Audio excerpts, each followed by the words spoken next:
Hello, welcome to Raihana's life and bite. একটা নতুন ভিডিওতে আপনাদের সবাইকে ওয়েলকাম। আশা করছি আপনারা সবাই ভীষণ ভালো আছেন, আর আমিও একটু ভালো থাকার চেষ্টা করছি আর কি। অনেক দিন পরেই বেশ আজকে ভিডিও আপলোড করছি। অ্যাকচুয়ালি কিছুদিন ধরে আমার শরীরটা ভীষণই খারাপ ছিল। এই যে শীত, তারপরে একটু গরম, এই ওয়েদার চেঞ্জটাতে ভীষণভাবে শরীর খারাপ হয়ে গেছিলো। জ্বর, সর্দি, কাশি, ঠান্ডা লাগা, এইসবে একদম গলার অবস্থাটাও ভীষণ খারাপ ছিল। তো ভিডিও করা তো দূরের কথা, ভিডিওতে ভয়েস ওভার দেওয়া তো একদমই পসিবলই ছিল না। তাও ছোট ছোট কিছু ক্লিপস নিয়ে রেখেছি, খুব বেশি যে নিয়েছি সেরকম না, কারণ শরীরটা ভীষণই খারাপ ছিল। আর আমি তো একদমই এই প্ল্যাটফর্মে নতুন, আমি এটাও জানি না যে এতদিন এই যে গ্যাপ গিয়েছে, ভিডিওটা দেওয়া হয়নি আমার, তো এর জন্য আমার চ্যানেলে কি ক্ষতি হবে। আপনারা যদি কেউ কিছু জেনে থাকেন, এর ব্যাপারে কোনো ইনফরমেশন যদি থেকে থাকে আপনাদের কাছে, প্লিজ আমার সঙ্গে শেয়ার করবেন কমেন্ট সেকশানে। তাহলে আমি চেষ্টা করব যাতে দুবার এই ভুল না হয়। যাই হোক, এতটা শরীর খারাপ ছিল বলে আমি একদমই অ্যাক্টিভ থাকতে পারিনি। আমার সঙ্গে অনেকেই নতুন জুড়েছেন, অনেক সাপোর্ট করছেন, তাদেরকে অনেক থ্যাংক ইউ। আর আমিও আপনাদের পাশে থাকবো। আমার ভিডিওতে যদি কোনো ইমপ্রুভমেন্ট লাগে সেটা আপনাদের মনে হয়, কারণ আপনারা তো অনেক দিন থেকেই আছেন এই প্ল্যাটফর্মে, আমি তো একদমই নতুন, তো সেটা আমার সঙ্গে শেয়ার করবেন। আর যদি চ্যানেল রিগার্ডিং কোনো ইনফরমেশন আপনাদের সঙ্গে থেকে থাকে তাহলে সেটাও আমাকে জানাবেন। কারণ যতটা আমি শুনেছি যে একটা নির্ধারিত টাইমে প্রত্যেক দিন সেই একই টাইমে বা একদিন ছাড়া হোক, দুদিন ছাড়া হোক, সেই সেম টাইমটাতেই ভিডিও আপলোড করতে হয়। তো এটা কতটা ঠিক কতটা ভুল আমি জানি না, তো আপনারা এটা জেনে থাকলে আমাকে জানাবেন আর আমাকে আরও এগিয়ে যেতে হেল্প করবেন। আর আপনারা যেখান থেকে আমার ভিডিও দেখছেন, যদি আপনাদের ভালো লাগে একটা লাইক এবং আমার চ্যানেলটাকে সাবস্ক্রাইব করে দেবেন, এটা আমাকে অনেক এগিয়ে যেতে হেল্প করবে। তো এই যে কথা বলতে বলতে অনেক শাক তোলা হয়ে গেল। আসলে এই ক্রেটটার মধ্যে আমি কিছুটা পালং শাকের দানা দিয়েছিলাম, তো এটা বড্ড গিজিবিজি হয়ে গেছিলো, তাই জন্য বেশি ভালোভাবে বেড়ে উঠতে পারিনি। কিন্তু এই ছোট পাতাগুলোও ভীষণ সুন্দর ছিল, তাই জন্য মা বললো ওই ক্রেটটাকে তুলে ফাঁকা করে দে, আবার ওখানে কোনো অন্য গাছ বসাতে পারবি। তাই জন্য আমি বললাম ঠিক আছে, তুমি তাহলে এটা রান্না করো, আমি এর সঙ্গে একটু অন্য শাকও তুলে দিচ্ছি। এই দেখুন এখানে আমাদের কলমি শাক হয়ে আছে, তো আমি বললাম এখান থেকে আমি কিছু শাক আমি তোমাকে বেছে দিচ্ছি, কারণ পালং শাক তো একদম অল্প, ওইটুকুতে কিছু হবে না। ওই জন্য ওর সঙ্গে একটু কলমি শাক মিশিয়ে নিয়ে তুমি রান্না করো। ওই জন্য মাকে আমি এখান থেকে কলমি শাক তুলে দিচ্ছিলাম। আর কলমি শাকগুলো হয়েছেও খুব ভালো, জানেন কত সুন্দর, দেখুন একদম কচি কচি ডগা থেকেই ভেঙে ভেঙে নিচ্ছিলাম, বড় বড় পাতা নিয়ে নিই, ওগুলো তো এমনি বেকার হয়ে গেছে, নষ্ট হয়ে গেছে, সেরকম হলুদ হলুদ হয়ে গেছে, তো কচি কচি ডালগুলোই ভেঙে ভেঙে নিচ্ছিলাম। আর এখানে দেখুন, আগের দিন আপনাদের যে পুঁই শাকের মিটলিগুলো দেখিয়েছিলাম কত ছোট ছোট ছিল, আর আজকে এখন কত বড় বড় হয়ে গেছে।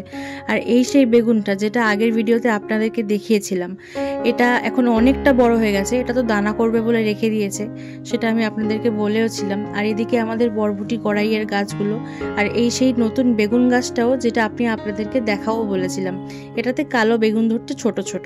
তবে এখন এই গাছটা প্রায় মৃত বললেই চলে, হঠাৎ করে কি হলো জানি না, গাছটা মারা যেতে শুরু করলো। আর এদিকে আমার কিছু পার্সেল চলে এসছে, আসলেই সামনে একটা বিয়ে বাড়ি আছে, তো ওর জন্যই টুকটাক একটু কেনাকাটা চলছে আর কি। একটা আমি নেকলেস অর্ডার দিয়েছিলাম, তো নেকলেসটার কোয়ালিটি আমি ভাবিনি যে এতটা ভালো হবে আর কি, তো ওটাই খুলে আপনাদের সঙ্গে শেয়ার করছিলাম। একটা গ্রিন পাথরের ওপরে স্টোনের ওপরে আমি অর্ডার দিয়েছি, কারণ আমার শাড়িটার সঙ্গে একটু অন্য কন্ট্রাস্ট আমি পরতে চাইছিলাম। তো কোয়ালিটিটা বেশ ভালো দিয়েছে দেখলাম, কারণ কোনো সেরকম দাগ নেই, বেশ স্টোনগুলো চকচকে সুন্দর দেখতেও লাগছিল। আর এর সঙ্গে কোনো টিকা ছিল না, কিন্তু দুটো সুন্দর সুন্দর ইয়াররিংস ছিল। আমি একটু বড় দেখেই নেকলেস এরকম কুন্দনের ওপর প্রেফার করি, তাই জন্য আমি এখান থেকে অর্ডার করে নিয়েছিলাম। আপনাদের ভালো লাগলে আপনারাও করতে পারেন। আর এদিকে আমাদের এখানে একটা কাকিমা আছে, উনি আমার সব লেগিংস যত জামার দরকার হয়, ইনারওয়্যার বলুন, লেগিংস বলুন, কিছু থার্মাল, সেই সব কিছু দরকার হলে উনি আমাকে এনে দেয় আর কি। এগুলো লাইরার লেগিংস, আমি আগাগোড়াই লাইরার লেগিংস ইউজ করি, খুব ভালো, কাপড়টাও হয় একদম সফট। এই যে অন্যান্য লেগিংস পরলে যে কিটকিট করে সেই জিনিসগুলো হয় না, আনকমফর্টেবল থাকে না।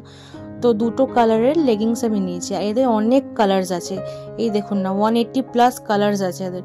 আমি একটা ব্ল্যাকে নিয়েছি, আমার ব্ল্যাকটা নষ্ট হয়ে গেছে আগের ব্ল্যাকটা, ওই জন্য ব্ল্যাকটা নিয়েছি। আর একটা ডিপ গ্রিন কালার নিয়েছি, আমার একটা কুর্তি আছে তো সেটার সঙ্গে পরবো বলে। আর এদিকে আমি ওনাকে থার্মাল এনে দিতে বলেছিলাম, তো উনি আমাকে থার্মাল এনে দিয়েছিল, আপার লোয়ার সব একসাথেই আনতে বলেছিলাম। আসলে কি হয়, আমার একটু বাইরে ঘাটে বেরোতে হয়, পরিয়ে আসতেও দেরি হয়ে যায়, আর শীতের সময় আমার ঠান্ডার ধাতটা প্রচুর বেশি, তো তো আমাকে সেইভাবে একটু সাবধানে চলাফেরা করতে হয়। তার জন্য আমার থার্মালটা এবছর মনে হচ্ছিল ভীষণ দরকার লাগবে, পরিয়ে আসতে অনেক দেরি হয়ে যায় আর ঠান্ডাও ভীষণ লাগে। তো থার্মালটা থাকলে একটু প্রোটেক্টেড থাকবে আর কি। তো থার্মালটার ফ্যাব্রিকটাও বেশ ভালো দেখলাম, জকি কোম্পানির এটা। আর এখান থেকে ফ্লিপকার্ট থেকে আর একটা পার্সেল চলে এসছে, আমার একটা ইনারওয়্যার। আর সন্ধ্যায় একটু বারাইপুরে গেছিলাম, ওখানে দোকানে গেছিলাম আর কি। এই যে আমরা এখন বেরিয়ে পড়েছি, বাইপাস থেকে যাচ্ছি। আর সেদিন ভীষণ ঠান্ডা ছিল। আর আসলে এই দিনকার পর থেকে আমার শরীর খারাপটা একটু বেশি ভালোভাবে হয়েছে, একটু হাওয়া আর কি লেগেছে। ওখান থেকে একটু মেলাও গেছিলাম, তারপর থেকে আর কি ভীষণ ভোগা। তো যাই হোক, সেটার কথা নয়, বাদই দিলাম। এখানে চলে এসেছি বিয়ে বাড়ির জন্য কিছু কেনাকাটি করতে। আমার একটা পিচ কালার শাড়ি আছে, তো ওর সঙ্গে আমি একটা ডি কোট নেব বলে ভীষণ খুঁজছিলাম, কারণ ওর সঙ্গে কটনের যে সায়াগুলো পরা হয় সেরকম ভীষণ ফ্লাফি লাগে। তো যাই হোক, এখানে সেটা পাইনি। আর ওখানে আমি একটু চুড়ি খুঁজছিলাম, চুড়িটাও আমার সেরকম মনের মতো পছন্দ হয়নি বলে। আর অন্যান্য টুকিটাকি জিনিস কিনে, যেরকম ক্লিপ ছিল, কিছু ক্রিম কেনার ছিল শীতের জন্য, সেসব কিনে আমি একটু মেলার দিকে চলে আসলাম। এটা বারাইপুর মিলন মেলা, এটাকে তো কেনা চেনে, সবাই ভীষণ ভালোভাবে চেনে। এটা তো সব থেকে বড় মেলা এখানকার। তো এখন যাচ্ছে ওখানে টিকিট কাটতে, আমি একটু ভিডিও করছিলাম। আর কি বলবো, কেন যে রবিবার দিন গেছিলাম আমার তো এটাই মাথায় ঢুকছিল না। এত ভিড়, এত ভিড়, কোনো একটা দোকানে দাঁড়িয়ে না কিছু একটু শান্তিভাবে দেখতে পেরেছি কি আছে না আছে।